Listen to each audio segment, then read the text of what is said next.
জনগণের রায় মেনে নেওয়াটাই উচিত বলে আমি মনে করি।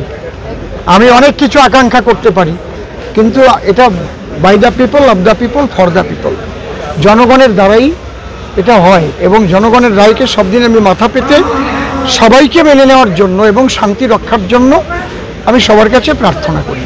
যে জিতছে তাকে কি বলবেন? আমি খুব তাকে বাধাই জানাই। তাকে মা বলেই সম্বোধন করতাম সব সময়। মা শর্মিলা আমার ঘরেরই মেয়ে, এই জন্যে তার উত্তরোত্তর শ্রীবৃদ্ধি হোক, মানুষের কল্যাণের জন্য কাজ করুক।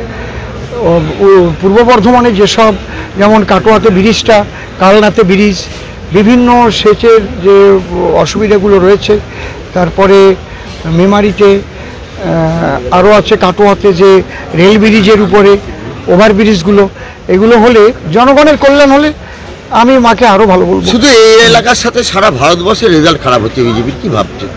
আমি এটা দেখিনি এখনও সারা ভারতবর্ষে খারাপ হয়েছে কিনা, কারণ বিজেপি ভারতবর্ষ থেকে মুছে যাচ্ছে না, মুছে যায়নি, রেজাল্ট খারাপ, আশানুরূপ খারাপ হয়েছে।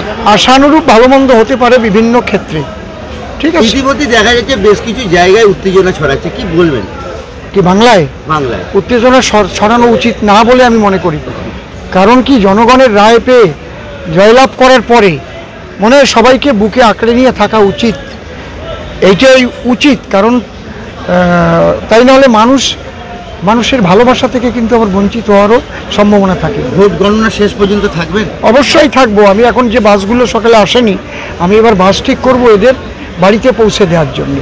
এবং একটা মানুষ এখানে পড়ে থাকতে আমি যাচ্ছি না, বাসে করে ওদের বাড়ি পৌঁছে দেবো। এখন তো অনেক কয়েক রাউন্ড বাকি আছে, এই মধ্যে চলে যাচ্ছেন? আমি বাস ঠিক করব। তো এখানে ফোন থাকলে তো ভিতরে বসেই কথা বলতাম, বাইরে আমার ফোনটা রয়েছে, ওখানে গিয়ে আমি কথা বলবো বাসওয়ালাদের সঙ্গে, ঠিক আছে। আমি কেন চলে যাব? এই তো কথা বলে বাস ঠিক করে আবার ঢুকছি।